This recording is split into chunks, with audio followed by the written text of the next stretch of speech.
Using magnet jumpers lets you quickly simulate thermostat calls by shorting the correct control wires at the furnace or air handler to confirm which circuit is failing. Start by turning off power to the system at the service switch or breaker and verify power is off with a multimeter to avoid shorts or damage.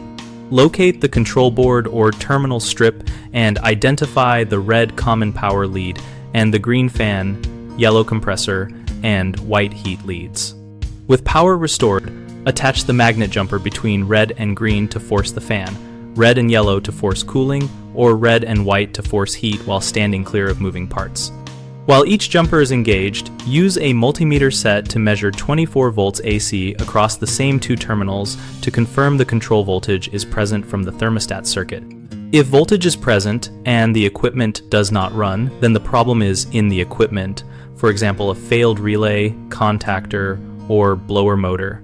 If voltage is not present at the terminal but is present at the transformer secondary, then trace the broken connection. A corroded terminal or a detached wire at the base is a common fix. Common mistakes include leaving power on while connecting jumpers, which can short out the transformer or blow fuses, so always verify power is off and then restore it only when jumpers are properly positioned.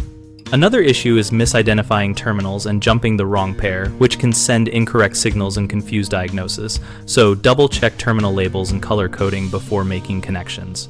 A third frequent problem is relying on a single test without measuring voltage, which can mislead you to replace parts unnecessarily.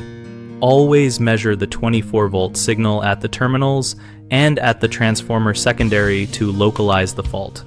BigHomeProjects.com helps homeowners find local contractors and compare experiences so we can decide who to call when troubleshooting requires professional repair.